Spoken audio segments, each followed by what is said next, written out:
All right, here we go, guys. Up here in the top left, from Gamma Bears, it is Slam. Ooh, you like that? It's pretty good. And then down here in the bottom right, from Phoenix, it's Top. See, I'm already better. You just aced it. You could just leave it in the top left now and never touch it again. That'd be so funny. Watch, he does like a Nidus Swarm Rush up there or something, so it works. It's either Nidus or a Clutter of Overlords. We can't really see it. So, that is a 13 Forge from Top. Could be a Cannon Rush. To get a Forge this quickly is actually kind of weird. Yeah.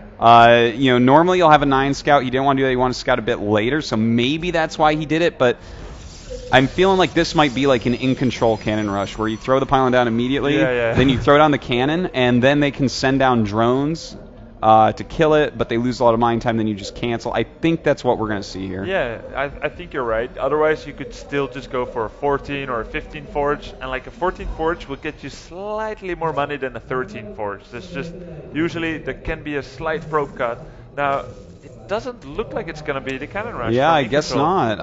I'm confused by the exact Forge timing, but I guess it, you know, it doesn't make the most gigantic difference, but a little bit inefficient. Yeah, and the thing is, with that pylon block while getting the Nexus before a cannon, against the normal 14 or 15 spawn pool timing, you're going to get a little bit of trouble. On a map like Ohana, if the Zerglings get sent straight away to the Protoss base, which isn't the case, but you're going to spend a bit of money to try and keep them out.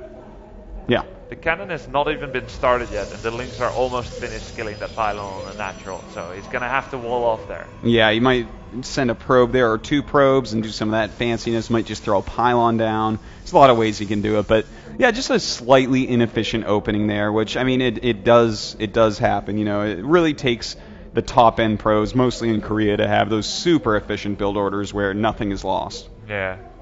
Them are grubby. It's small stuff. Yeah, maybe. Well, anyway, your builders are always very good. Your Forge timings. It's pretty small stuff, but it's a little bit of an advantage to Slam, just a tiny bit. Yeah.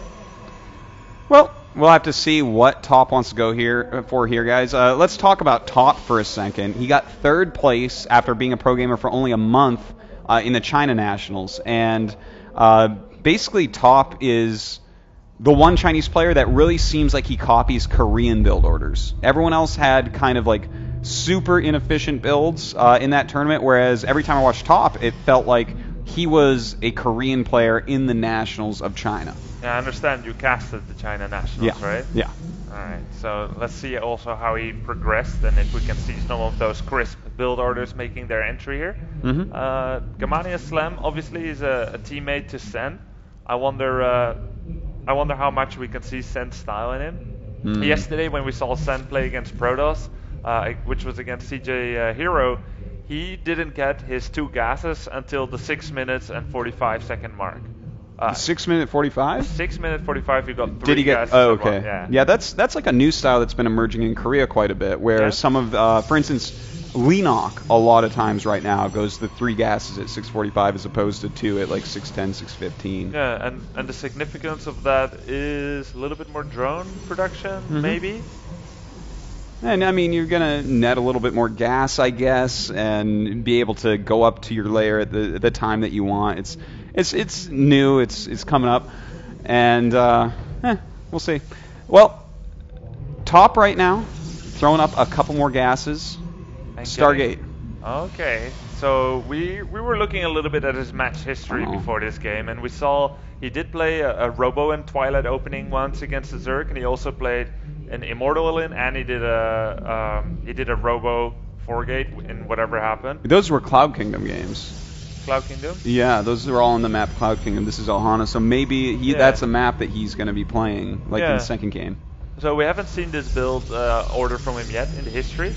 and he's just getting his Stargate and then his Robo straight away. I don't think Slam knows anything about this, right? He hasn't sacrificed any Overlords. I don't believe so.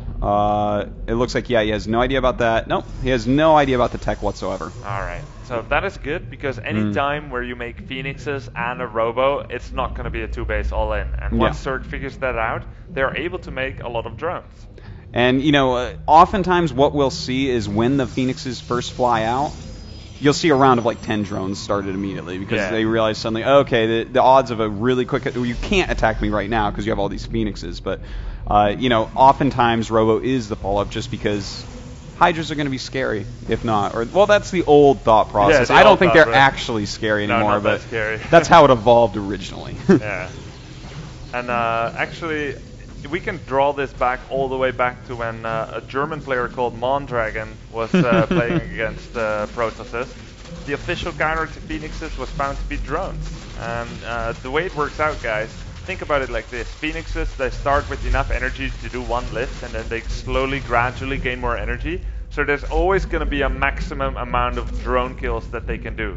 They can probably get it if they really want to, but they can't go above and beyond that. So that as a Zerg, you never actually need to pull your drones away when Phoenixes are harassing your drones. It's not like with Mutalisks against workers. So if you're a Zerg, don't pull your drones, because you're just going to lose mining time. There's just an X amount of drones you're going to lose to Phoenixes, and if you just reproduce all of them, you're going to be in a pretty good spot, because Protoss spend quite a lot of resources on getting those. That is so true. Well, we do have Slam actually moving down the map, and this is another thing that we have seen in the past, where people just try to counterattack against this. But some okay force fields going up. A lot of Lings actually do get in. And in fact, he doesn't have a lot of force fields left over here. Yeah, just going with the 2 sentries. This is looking a lot like how Creator sometimes plays, where he gets air and Robotac, and actually there's Colossi coming out already for top, and not a whole lot of sentries, because this is just a very gas-expensive army. We saw a total of 3 probes being killed by Slam's attack, but the Lings, they didn't do all that much besides wasting force field energy and killing 3 probes. Well, it looks like he is going for that fast expansion, very similar to Creator, as you mentioned before, Grubby. Not a lot of sentries, so if our Zerg player actually goes for like a Roach Max really quick and goes for an attack, he'd be in good shape. But we see he's going for pathogen glands. He's kind of turtled up. He's lost some queens. Can't produce as much as he would like. So I don't see that actually happening. And that tells us that Top actually has a solid build order here for this matchup. Yeah, it's going to work out pretty well. He has a lot of Zealots. This is a concession he's making, because he's teching so fast to Colossi. And he's going to get a pretty good Colossi timing if he wants to. Oh, imagine if he had one more force field there. That would have been so nice. Yeah. But the Roaches do get away. And nice for Slam getting away there. He's also working on his 4th hatchery. If we take a look at the work account, he's at 85 drones, a very, very healthy amount, and will be starting his Spire, because he's spotted the Colossi already. Oh, I like that. He's getting his Spine Crawlers in time before taking to Hive, just to make sure he can be safe first. Yeah, and you know what? That's a good decision. It is smart. It's really smart. We see that level 2 weapons, they're going to finish relatively soon. This build is really looking a lot like Creator's. I feel like... Okay, yeah, he is continuing to chrono boost this +2, but when he moves out, I don't think it's going to be the same timing that we see with Creator a lot. Yeah. It's a little bit less crisp. Yeah, it is less crisp. There's also more Zealots as part of this army instead of Stalkers. Creator does favor his Blink Stalkers oh so much. These Phoenixes are going to take out some Roaches.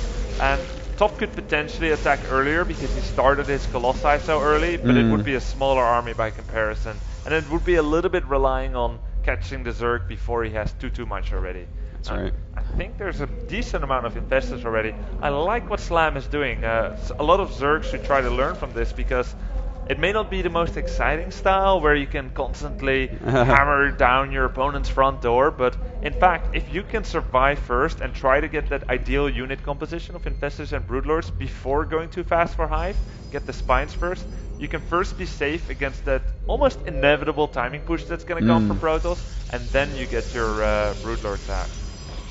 Well, I mean, he is making so many spines here. It's actually quite insane. It is.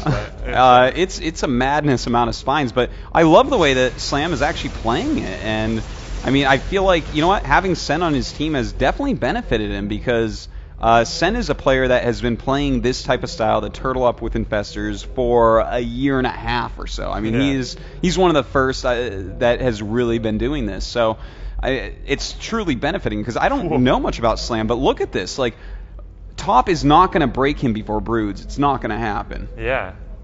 I mean, unless he walks out in the middle of the map with his infestors and loses them. But, I mean, infestors plus all those spines. And he's even getting his neural parasite already. Oh, so very nice. Yeah, I do love seeing someone get neural parasite pretty quickly. It can just be so helpful in some of these battles.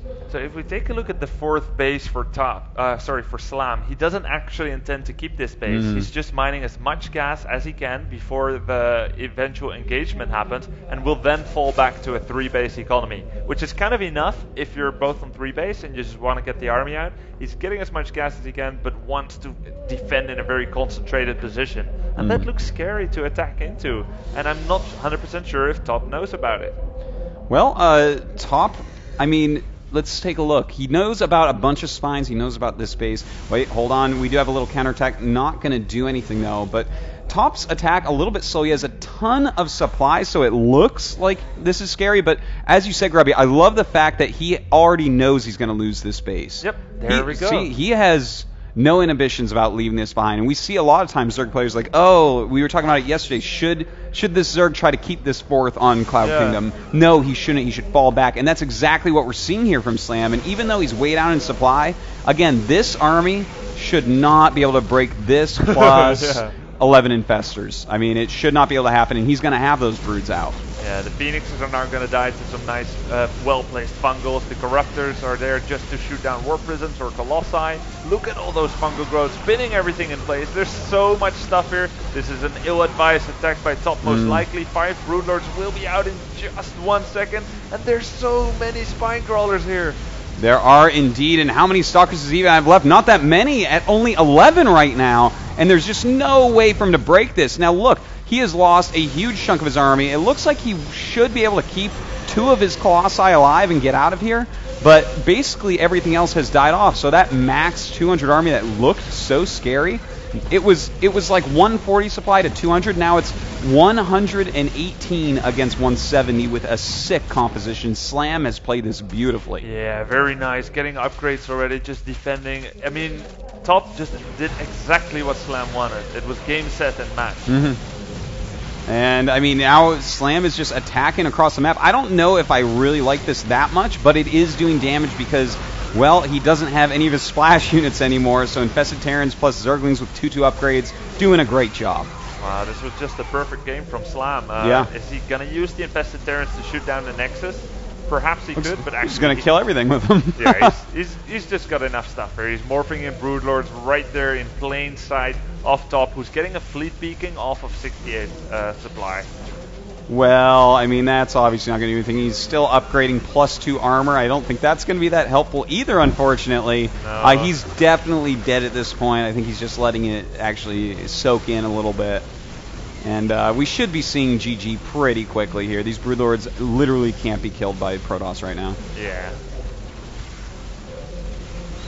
Well, I mean, I have to be honest. I'm completely impressed by Slam. Yeah. Like, theoretically, looking at this game, you know, I didn't pay as much attention to some of the things like the actual mechanics, the actual macro going on. But theoretically, this was just a